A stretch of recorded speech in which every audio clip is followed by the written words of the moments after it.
Good morning. Today's daf is Kuf Yud Zayin 117 in Masechet Zevachim.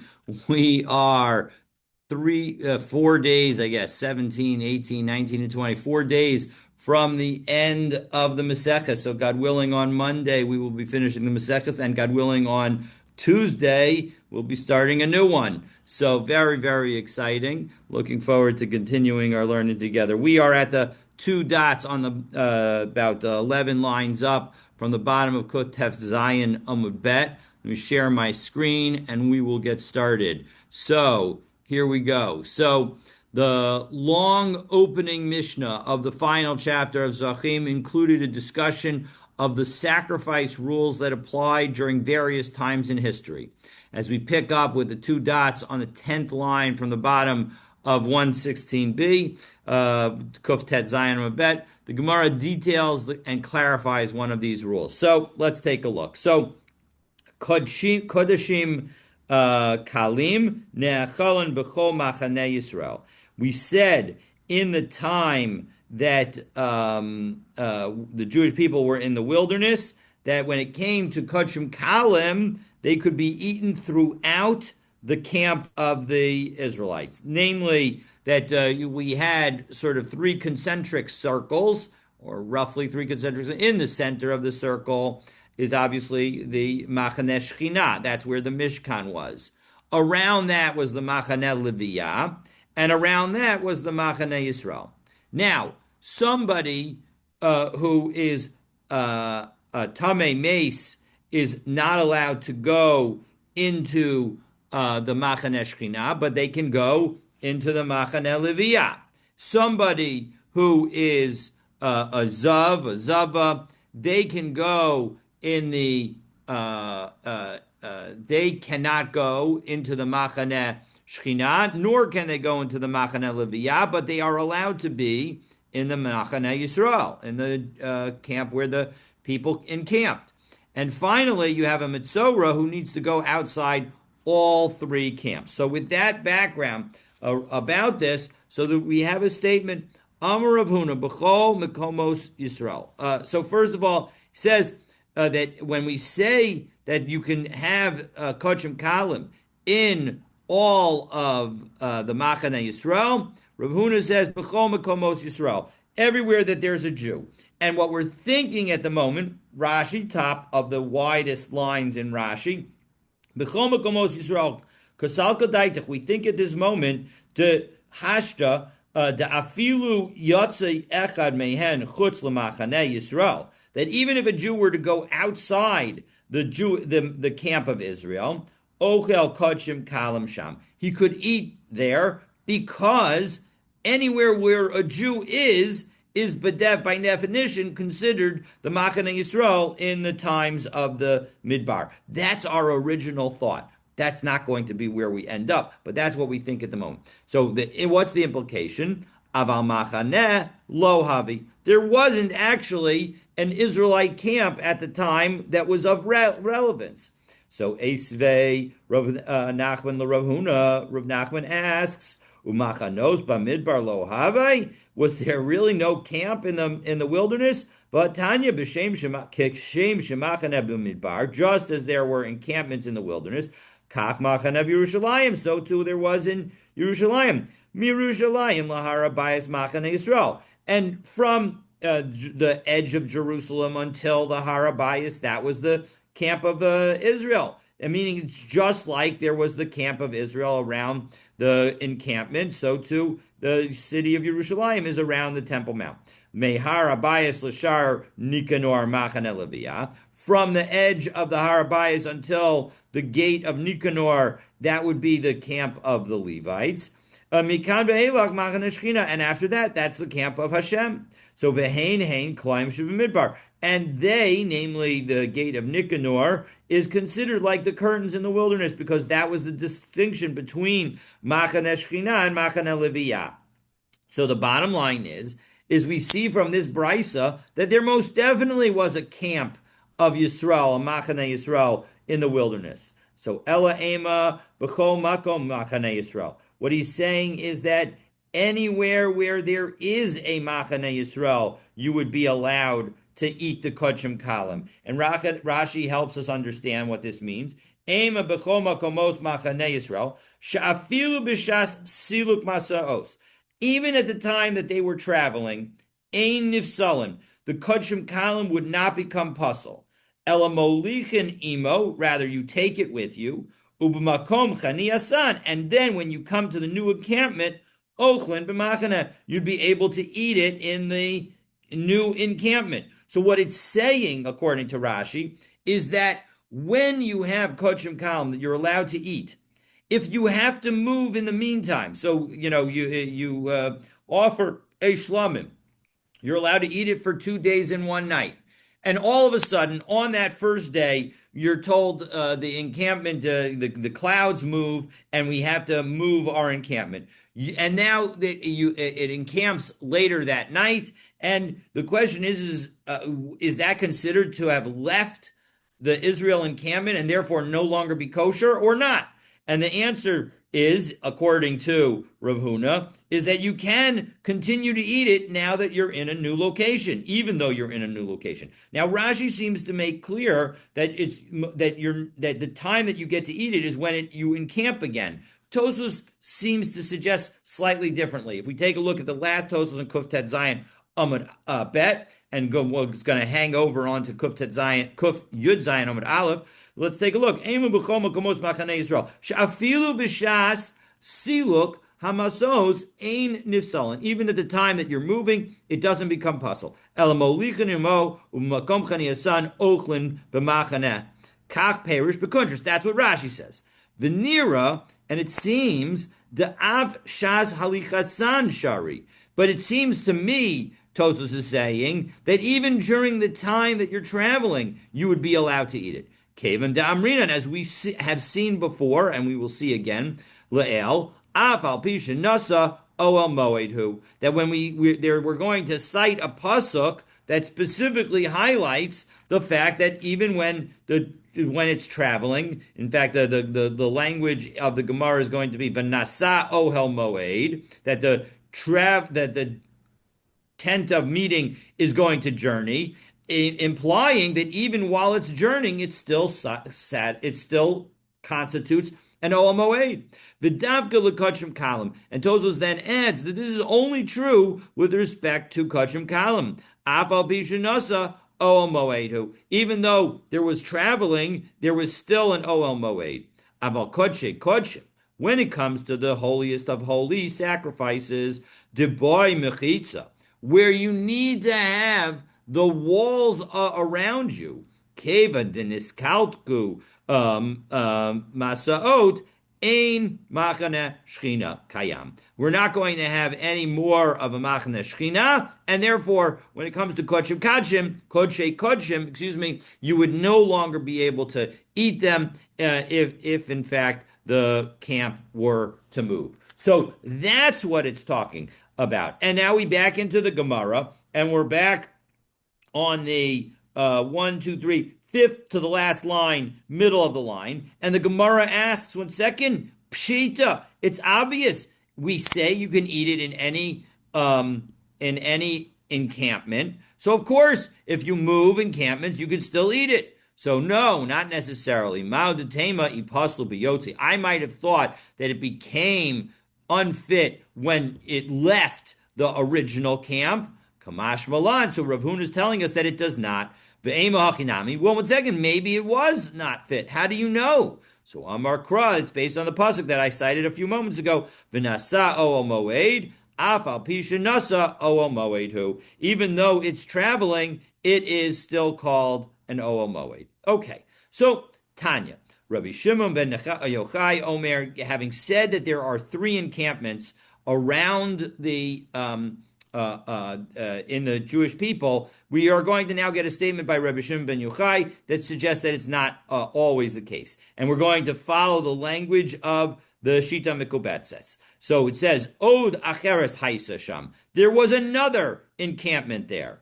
And take out the word V'chel and take out the word he. So Ezras Nashim. And it was the Ezras Nashim. V'lo hayu onshin alah. But you know what? People were not punished because of it.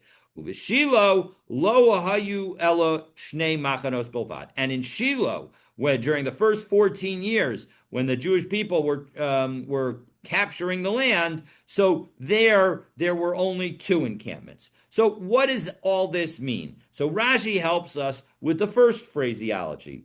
When it says Od achares haisa machane reviis, there was a fourth encampment. Chaluka, that was separate. Meharabayas, that was separate from the Harabayas. Umiazara, and separate from the courtyard. So the courtyard, remember, was the courtyard was the Machane Shechina. The Harabayas was effectively the Machane Livia. And so there was something in between those two. V'lo hayu onshin aleha, and they didn't get punished for it. Why? Who are we referring to? Al hanichnas la betuma. If you entered it in a state of tuma, the Maseches Kelim, as we saw in Maseches Kelim, the first parak, the Mishnah Chet, Meforish Mahi Chalukato Meharbayit. That there it describes what is the difference from Harbayit, and the answer is that if somebody, we say that you're not supposed to go there if you are a Tvul Yom, but you won't be subject to punishment if you do go there and you're a Tvul Yom. So that's the story. So is that a Tamei Mate, or is that the not a Mitzor, the what do you call the Zav? Who's affected here? The Tvul Yom is somebody who was Tamei, and then Tamei Mate. No, it could be any kind of tuma. Who was Tamei and was not allowed to go into the Machane Shechina, and then went to the mikvah, and maybe even was not able to go like a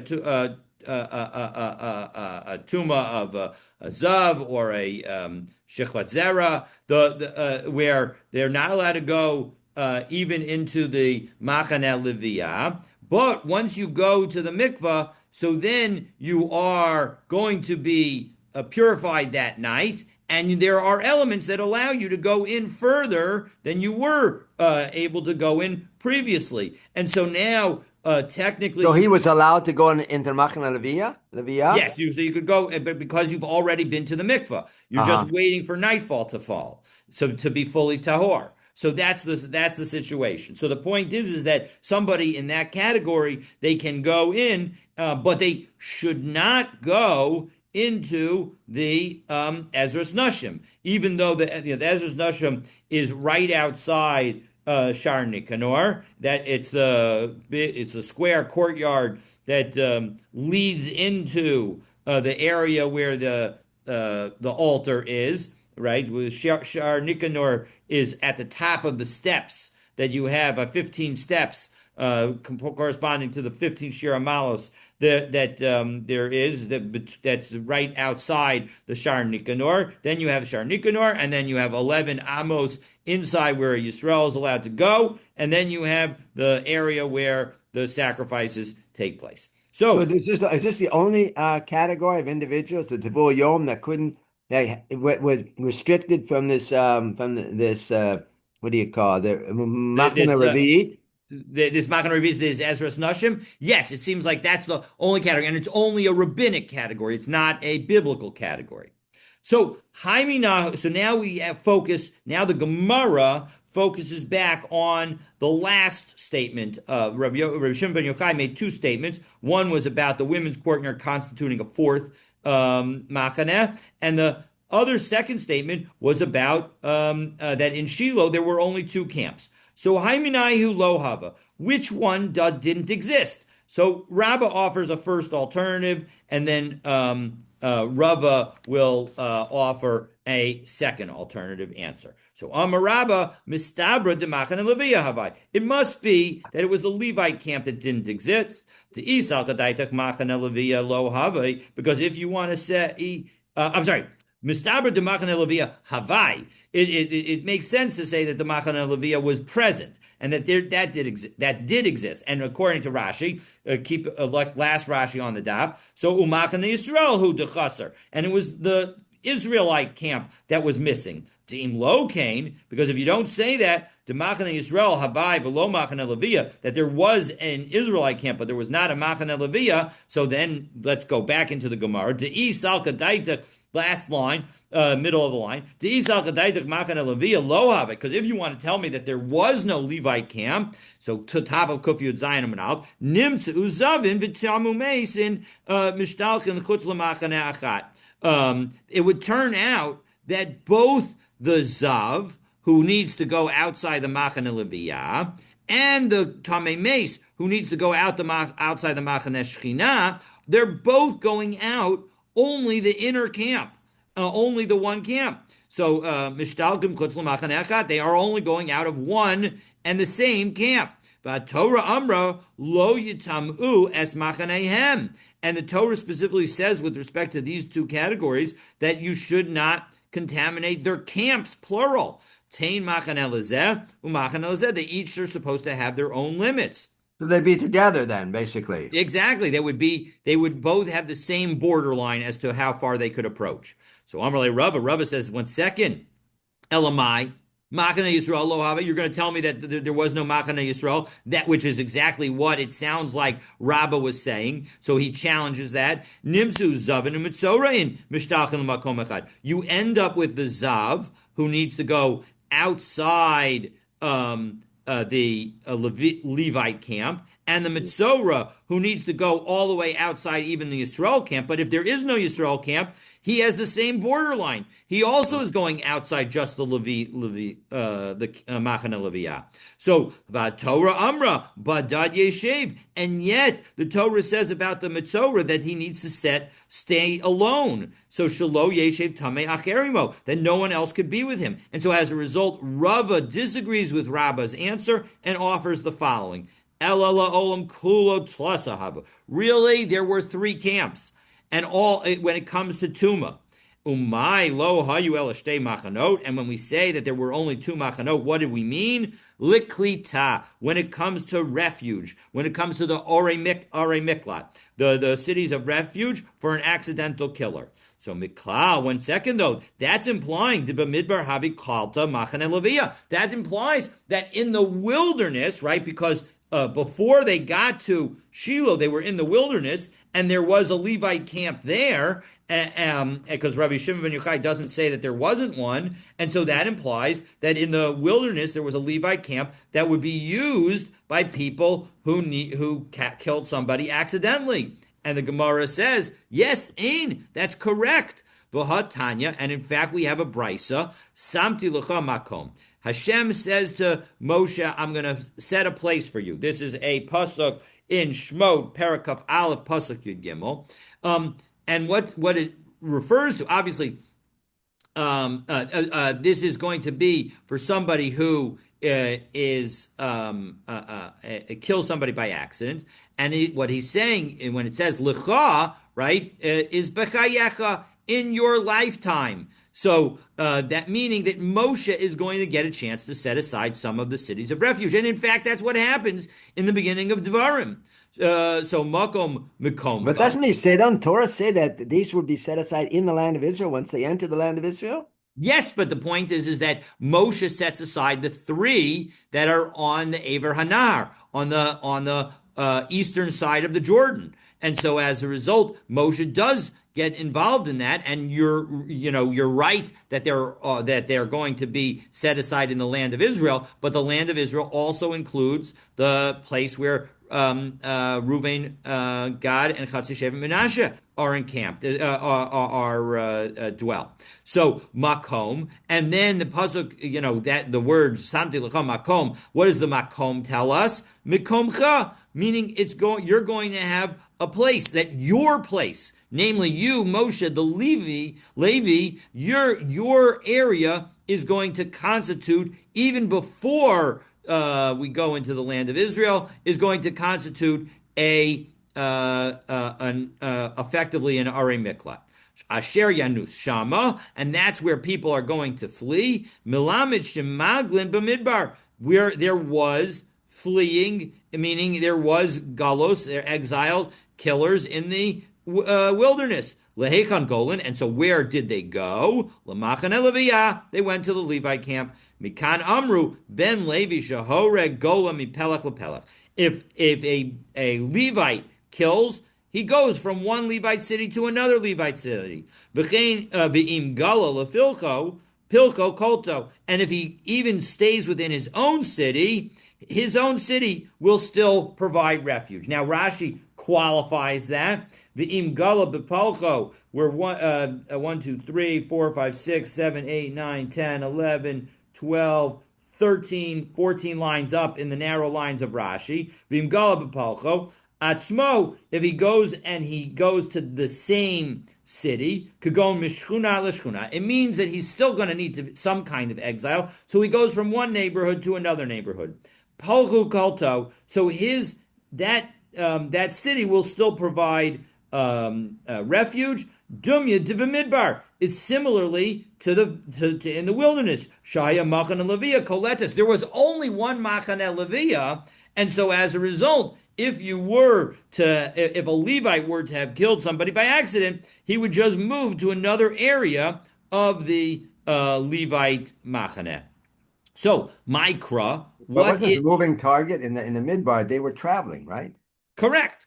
But each of the three Levite families each had their own area. So my understanding of this, it would be that you would go from one of the whichever one family of Levites you were from, you would go from Kahat, Merari, and exactly Gershom, Kahat, and Merari. You would go from the one that you're in to one of the other ones, and that would be where you would encamp from then on. So Mikra, what is the pasuk that shows that this is the case? Rav Acha Brei de Rav Ika. Ki v'ir miklato yeshev. He's going to dwell in his city of refuge, implying ir shikalatato kvar, a city that has already provided refuge, meaning a city that he was already living in. So even though he was already living in it, that his own city can still provide refuge. So Tosos here has an interesting point, namely. He offers two suggestions with respect to how one can go from one neighborhood to another neighborhood. Suggestion number one is that's the b'di'evet situation. You're really supposed to go to a different city. But if you don't go to a different city, you can at least go, it's still okay if you go to a different neighborhood. His alternative answer is no. Even within a city, you going to a different neighborhood would be sufficient for a Levi. And you know why you wouldn't want to do that is because you would have a much larger area that you could go to, you could walk around in if you go to a new city. Because if you go to a new city, you could go throughout the entire city. But if you go just to a new neighborhood within your own city, you would be stuck in that neighborhood. And so as a result, that would be the reason that would incentivize Levites to go to a different city. Okay. Why would they have to move to another city if they're in a city already of a Levite? That's a ir miklat, right? For them. Correct, but there is an element of needing to go into exile. And so as a result, if they stay in their own home, that is not sufficient. And indeed, it would seem, oddly enough, that in their own home, a Goel Adam would be allowed to kill them according to this, because you need to go to a different neighborhood. Now, isn't there a danger if they once they leave their city and go to another city on the derech? Isn't the Goel Adam?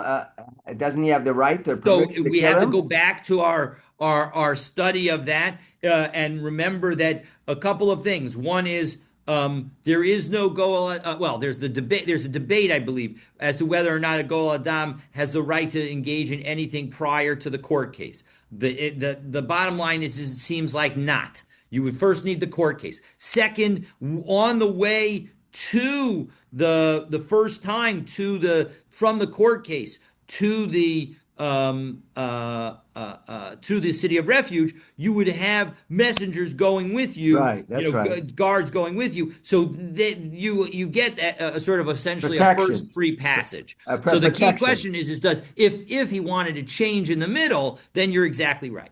Okay.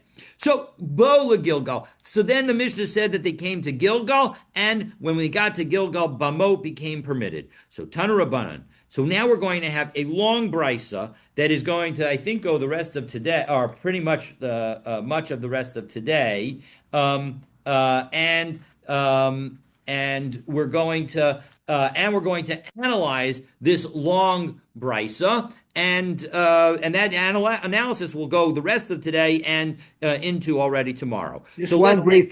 one brief comment before you go to the next section.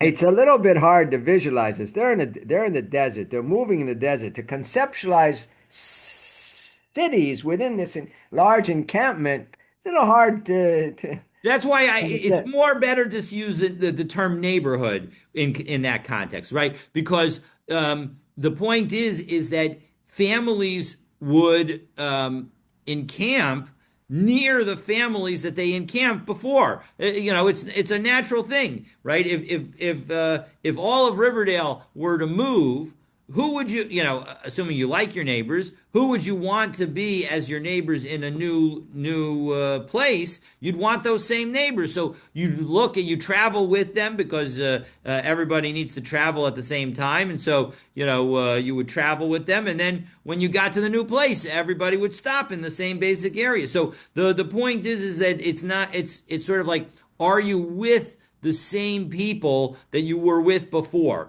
And that's what we're referring to in Maybe connection with. yes, maybe no. Sometimes you want new neighbors. Yeah, I hear you. I hear you. All right, Bolo Gilgal. We're going to give everybody the benefit of the doubt and say everybody's a wonderful neighbor, and so that in the Jewish people, and therefore, at least in traveling in the desert, they all went back to the same neighborhood. All right. Anyway, Tana Rabbanim. Here's the brisa. Kol nidar v'nidav haya karev bivama.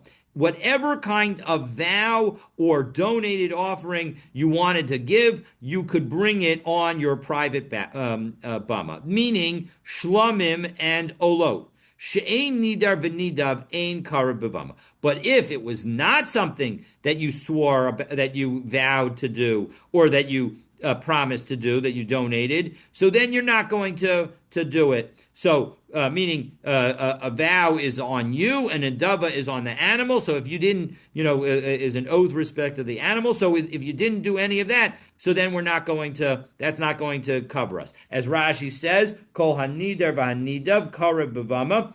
Katana, Rashi tells us that we're talking about a minor bama here, a private bama. Bama gedola, because if we're talking about a large one, al karka karvu chovas tzibor. There's also the sacrifices of the community that would be offered, and we're not talking about them. So as a result, we're really talking about the private bama.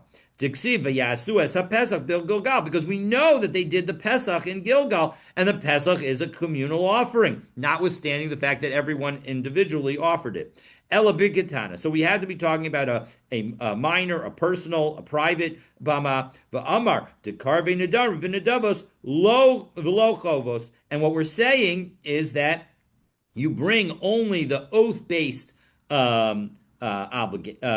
sacrifices, and not sacrifices that you're obligated.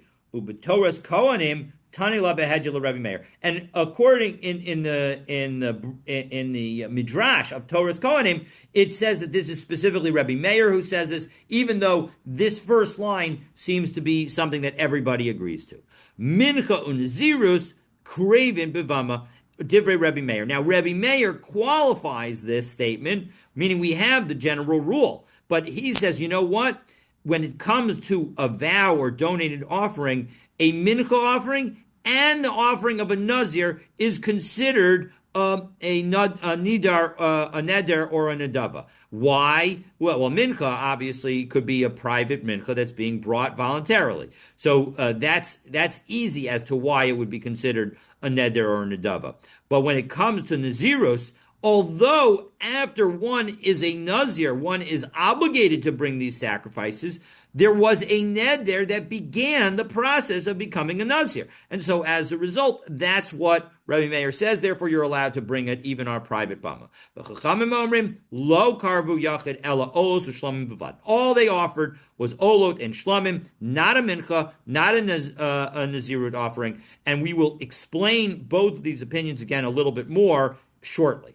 Rabbi Yehuda Omer, Rabbi Yehuda says something different. Kol shatzibur v'ayachid makrivin ba'ol moed shebemidbar, makrivin ba'ol moed shebegilgal. He's now focusing on the communal offerings.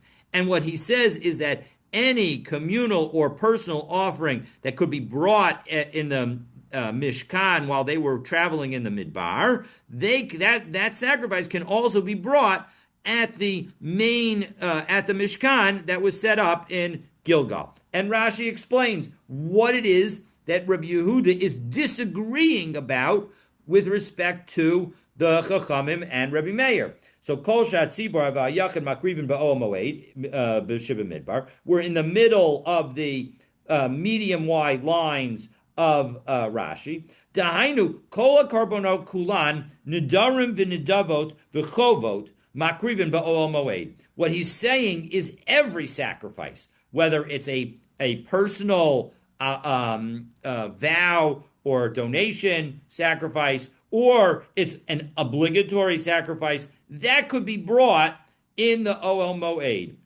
Shebe Gilgal, even in Gilgal. Dehi Bama Gedola, which in and of itself was a communal large altar. Vahashta Palag Ad Rebbe Meir Va'ad Rabbanan. And this was arguing with the Rebbe Meir and the rabbis. Demedikitani Kol Shat Tzibor, because he's focused on everything. La'ashmeinan De'ein Chiluk. There's no difference. Ba'ol Moed Shebemidbar La'ol Moed Shebegilgal. There's no difference between those two altars. Miklal Deshaminu LeRebbe Meir V'Rabbanan, which teaches us, which shows that Rebbe Meir and the rabbis do say that there is a distinction between them. And it's the distinction that we saw a few days ago. Da'amri yesh chiluk, there is a difference. Umachi luko, what is that difference? She'ein yachid makribo chovos. That during the 14 years of Gilgal, not only could you not offer a chova on a private bama, but you couldn't offer a chova, meaning a chatas and asham and the like. You couldn't offer those sacrifices even on the communal bama, even in the Mishkan that was in Shiloh. The Taimayu Nami Shaminan Lakaman, and we will see the reason for this as we go forward. Da'afilu b'bama gedola lo karvi l'yachid ela nadam v'nadavos. That when it came to the bama gedola that was in Gilgal, you would only be able to offer voluntary offerings. Rabbi Meir minchos v'nazirus b'klal, and Rabbi Meir would include the mincha and the nazir offerings in that categorization. Again, as we will see shortly. Okay, so that's the opinion of Rabbi Yehuda, and Rabbi Yehuda then says, "Well, he doesn't discuss about the Korban Pesach, though." No, he did. Well, everybody agrees that the Korban Pesach can be offered in Gilgal. 100%. That everybody agrees, because the Torah even says, or the Navi says, that they offered a Pesach in Gilgal. So we know for sure that a Pesach can be offered in Gilgal. So ma bein Ohel Moed shebemidbar lebein Ohel Moed shebegilgal. So what was the difference between the two? Ohel Moed shebemidbar lo hayabamos mataros. At the time that you had the Mishkan in the wilderness, when they were traveling, you were not allowed to offer on a private bama. Ohel Moed shebegilgal hayabamos mutaros. But when it was in Gilgal, you were Uvama so sheberosh gago, and if you had a bama on the top of your roof, lo hayamakriv aleh ela ola ushlamim. On this aspect, he agrees with the Chachamim that debated with Rebbe Meir, because he says you could only offer an ola and shlamim and not a mincha and nazir offering. The Chachamim omrim, and the Chachamim say no. There was a distinction. The Chachamim now on some level are Rebbe Meir and the Rabbanan that we referred to earlier. Kol shatzibur makrivim ba'ol moed shebamidbar, makrivim ba'ol moed shebagilgal. When it comes to the communal offerings, they could offer everything the same. V'kan lo karvu yachid ela ola ushlamim bilvad. But when it comes to kan v'kan, doesn't mean Gilgal and the wilderness, but rather when you were in Gilgal. Both Rashi says kan v'kan. Take a look. Last words on the last medium wide line, and then beginning with the next wide line. Kan v'kan bamos tzibor ubamos yachid. When it comes to the time in Gilgal, when it comes to communal altars, namely the altar in Gilgal, and private altars, namely the on your rooftop, lo karvu behen liyachid ella olos ushlamim. Again, continuing in Rashi, you were only able to offer for an individual an ola and shlamim. Well, come in paruch hainu tanakama. What's the difference between this and the earlier chachamim? They said the exact same thing. So what was that? Why are we repeating this? Again. So this chachamim seems to be the exact same chachamim that we cited earlier. So why the repetition? And so that's what's going to be asked. But we'll have to get to that, God willing, over the weekend. So Rabbi Shimon Omer, Av Tzibor Lo Ikrivu Elapsachim. When it came to the communal offerings, there were no even communal offerings other than the Pesach and, as we turn to Kov Yud Zayin Amabet, the Chovos Shekavua Lahenzman, and the sacrifices that had a fixed time associated with them. Let's take a look at the Rashi at the bottom of Kuf Yud Zayin Amud Aleph, the second to last line. We have Rabbi Shimon. It doesn't have a Divrei Amaskil, but let's take a look. Beginning of the line, Rabbi Shimon Polig Akulho. Rabbi Shimon disagrees with everybody. The kulos v'iralahu the ein chiluk l'tzibor ben b'midbar ben legilgal. That everybody else agrees that when it comes to communal offerings, there was no difference between the wilderness and Gilgal. B'bama Gedola, when it came to the Bama in Gilgal and the one in the Mishkan in the wilderness. But Rabbi Shimon disagrees, and he says, Av Tzibor Atzmam, even when it comes to the community itself, Lo Hikrivu Gedola, Yoter Miyachid B'Ketana. Really, there was nothing more than an individual could bring on a minor Bama, on a personal Bama. And what are the differences? Elapsachim. Avalo par halam davar. But you would not, for example, bring if the judges made a mistake, if the Sanhedrin made a mistake, you would not bring a par halam davar. Nor would, if there was idolatry and by a community, you wouldn't bring that sacrifice either. Lo karvu lahem begilgal. None of that was offered in Gilgal because it was not a definitive, defined place, and so as a result, that wasn't done. But what was done? It was the obligatory offerings that had a fixed date. So, for example, the daily tamid would be brought, and the musaf offerings that have to be brought on that same day. But the various chagiga offerings, which could be brought on multiple days, even on Shavuos, you would still have days after Shavuos to bring those offerings. So those would not be able to be brought on this altar in Gilgal. So my time at the Rebbe Meir, what was the reasoning of Rebbe Meir? Meaning, why does he say? So now we're going to go through each of these opinions and that we had in this brisa, in the long brisa, and understand where they're coming from, because the Torah says lo sasun k'chol asher anachnu osim po hayom. So this is a line that Nitzavim. Exactly. Nitzavim. No, it's not. Not. I think it's in Parshas Nitzavim. I think it's in Perek Yud Bet, Pasuk Chet. It's earlier on in Sefer Dvarim. But and the idea is that it's not Atem Nitzavim Hayom Kuchem. It's specifically in connection with the sacrifices that Moshe tells the Jewish people, you're not going to be able to do everything that you're doing. And it continues to say, right? The pasuk says, "Lo zasun k'chol asher anachnu osim po hayom ish kol hayashar be'inav." Uh-huh. Whatever somebody wants to do. Now, the simplest answer to the I would say the literal read of that verse is more to say that today you're offering sacrifices wherever you want. You're in the future you're going to have to offer sacrifices only in the Beis Hamikdash. But that actually is not how the Gemara reads it, because the Gemara has now told us that bamot were prohibited in the Midbar, so people weren't doing that. So how do we understand it? So Amar Lahen Moshe Yisrael. What Moshe was saying to Israel was the following. Back into the Gemara.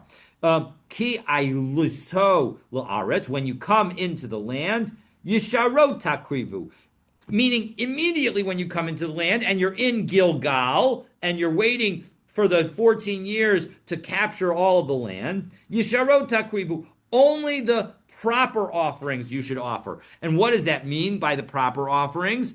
Right?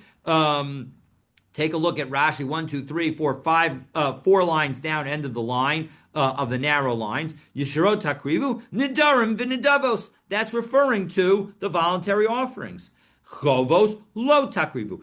During those first 14 years, you're not going to bring obligatory offerings. Back in Rashi, next Rashi, chovos lo takrivu, hayechidim. The individuals are not going to bring them. De'ish ksiv. Because it says ish, right? In that pasuk, ish kol hayashar be'inav, we're talking about private offerings, individual offerings. V'lo palig kra at bein gedola bein katana, and the pasuk makes no distinction between the communal large altar and the private individual altars. Dila yachid lo karav ela nidar v'nidav, but rather you can only offer what is voluntary. Hilkach she'eni dervenidav. If it wasn't voluntary, ein karav bebamas yachid. You're not allowed to bring it on a private bama. Daha ein kodshei tzibor krivin, because the communal offerings are not brought there. Kedetnan ben masnisin, as we saw in our Mishnah, karbanot tzibor krivin b'mishkan, karbanot yachid kriva b'bama. That when it comes to communal offerings, they need to be brought in the Mishkan even during the times of Gilgal, but the karbanot of an individual, they can be brought on a private bama. Okay, so now we explain, so that's the first part. Now what about the mincha and naziros? So minachos, the naziros, yesharos ninhu. And you know what? According to Rebbe Meir, the mincha and the nazir offerings are considered yashar. Why are they yashar? Back in Rashi, minachos v'naziros yasharos ninhu, da'afal gaf dimol'os nizro havyan karbonosav chova. Even though when he finishes his being a nazir, those sacrifices then become obligatory, chova alav, become obligatory for him, mihu al yedei neder bo alav. But they came about in the first place because he made an oath. So the Rabbanan say, Ein mincha b'bama. There are no minchas on a bama, meaning categorically, you don't have a mincha on a bama. Naziros chovas ninhu. And when it comes to the Naziros, that's an obligatory obligation, and therefore we're not going to bring them. And so as a result, that's why the rabbis disagree with Rebbe Meir. So Amar Shmuel, machlokas bechatas va'asham. The machlokas between the rabbis and Rebbe Meir is in connection with the sin offerings and the asham offerings of the Nazir. That's where they disagree, and Rebbe Meir says, well, because they only came about because you made an oath, that's why we're going to treat them as voluntary. Whereas the rabbis say, no, they came about because they're obligatory, and as a result, they're obligatory. So aval ba'olos u'shlamim, when it comes to the Nazir's offerings that are olot and shlamim, divrei hakol yesharos ninhu b'karvei. Everybody agrees that they could be brought on a private bama. So Moshe Rabbah challenged Shmuel. Chazav v'shok. We have a brisa that tells us what is it that does not apply, that are rules that apply at the major communal bama that don't apply at a minor bama. And what did they say? Chazav v'shok. The rule of doing the breast and the thigh that the Kohen gets and waving them, because that waving is done lifnei Hashem. Utrumas lachmei toda. And similarly, the separating of the bread for the toda offering. Noagin b'vama gedola. They only happen at the major, at the Mishkan in Gilgal, and at the, what is considered the major bama, the communal bama. Ve'ein noagin b'vama katana. And they don't apply at the personal bamot, at the private bamot, at the smaller bamot. Now, Rashi helps us out here. We're going to do the first half of the Rashi, and then we'll pause there, keep a finger on the Rashi, and then we'll come back to the rest of it. So, the Ein Noagin B'Bama Katana. So, Garcinon, Besof Pirkin, as we are going to see at the end of our chapter, Diksiv Bahu Lanif Tenufa La Hashem V'Lo B'Bama. So, when it comes to the Chazeh V'Shok, and when it comes to the Lachmei Toda, we are told to wave them before Hashem. And that waving before Hashem implies not at a private bama. So back into the Gemara, V'ilu Hazuroa B'Shela Shaira. And if you tell me that in fact that the foreleg of is going to that is cooked is also omitted, right? It's being omitted, right? So let's take a look at Rashi, back to in the middle of that Rashi. We're now 3, 5, 6 lines up from the bottom of Rashi. V'ilu, second to last word on the line. V'ilu moram me'el nazir. And if in fact you, when it comes to the ram of a nazir, which is a shlamim offering, dahainu zroa b'sheila shaira v'lo teniyah. It's supposed to be left for the Kohen. It's supposed to be, that's also part of the Kohen's gifts, and we didn't learn it in that brisa. Shma mina, so we can see from there, lo karve shalmei nazir bebama, that according to the author of that brisa, there was no bringing of a nazir shlamim offering at a bama, because if there were, we would say that when it comes to Hazroa B'Shelah, that would apply on the communal, at the communal bama, but not at a minor bama. De'i havu karve, because if in fact it was brought, havi tani, it should have been taught, Delo nahig behe nami truma didei. That offering also should not be applied, because again, it also has a lifnei Hashem component to it.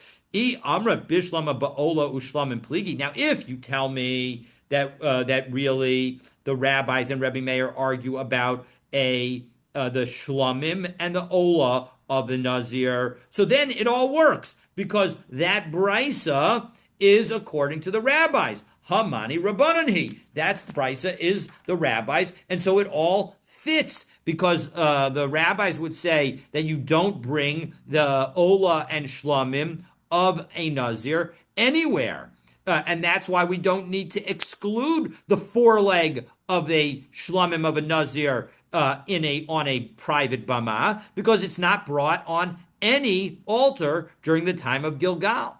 But if you're telling me that they disagree with respect to only the chatas and the asham of a nazir, but when it comes to the shola and the shlamim, everybody agrees that they're brought on even a minor bama, well then that doesn't work, because according to the rabbis, and according to this brisa, we should be saying that you don't bring, that you don't do the foreleg, the zroah of the aisle of the nazir, which is a shlamim. We don't do that on a private bama. So Hamani. So who would be the author of this brisa that doesn't mention it, which suggests that in fact, that it wasn't done at all? And you're telling me that everybody agrees that it was done. So Ela I Atmar Amar Shmuel Hachi Itmar. Ela I Itmar Hachi Atmar. If in fact Shmuel said anything, this is what he said. Amar Shmuel Machlokas Ba'ola Ushlamim. No, no, no. The machlokus between Rabbi Meir and the rabbis is about the Ola and the Shlamim offering of Abachatas v'Asham Divrei Akol Chovos Ninhu. But everybody agrees when it comes to the sin offerings and the Asham offerings that in fact that's considered obligatory, below karve, and would not be brought at a bama, and indeed may not even be brought at all during those 14 years of Gilgal. So we are not done analyzing this. Sorry for not scrolling this last little bit. We are not done analyzing this long brisa, but for that discussion, stay tuned for tomorrow's daf. I believe that Ellie has already posted the dapim for both Motzi Shabbos and Sunday, so keep an eye out for them. They should already be on the website, so feel free to check them out. This is exactly where he picked up, so we'll stop there and wish you all again. But what is the what's this? I got a little bit lost. What's the discussion about the zroa? That it was left out, it wasn't left out, and so the zroa is definitely something that should only be done in a Bama Gedola, in the communal altar, namely in the Mishkan, or in the Mishkan. And the reason is because it's also a Lifnei Hashem offering.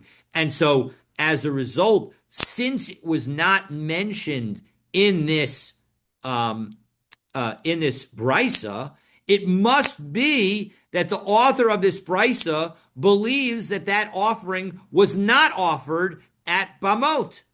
Now, the problem is according to Shmuel, according to the first read of Shmuel, everybody agrees that this offering was offered on private Bamot. So then, who could be the author of this brisa?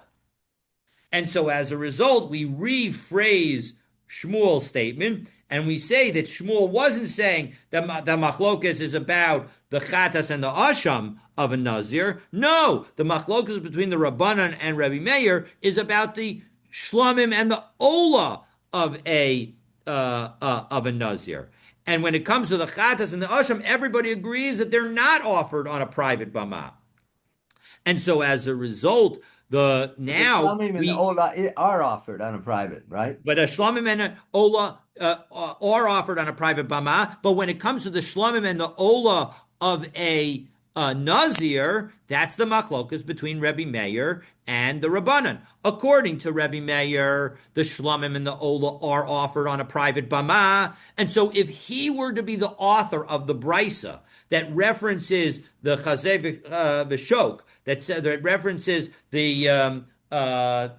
gifts to the Kohanim, and which says that those gifts that are only done on a communal altar, he would have included, Rabbi Meir would have included, you know what also isn't offered on a private bama, but is offered on the communal bama?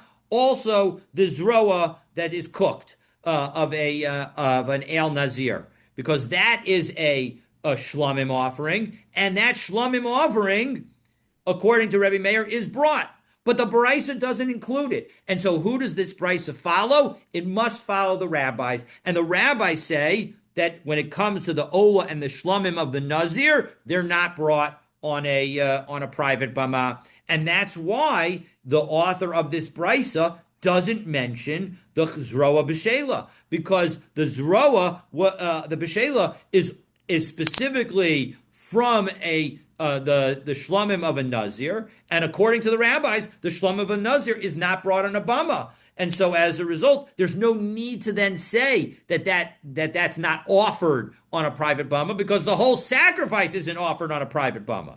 Because it's a chovah?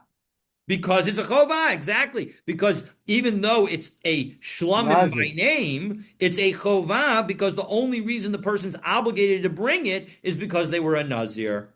But he took the nazirot al atzmo. Yes, that's true. And that's why Rebbe Meir says that you are obligated to do it. But the Rabbanan focus on why at this moment you're bringing the sacrifice. And if at this moment you're bringing the sacrifice because the Torah obligated you to, so then as a result, that's going to be not that's considered a chovah and not a neder or nadava.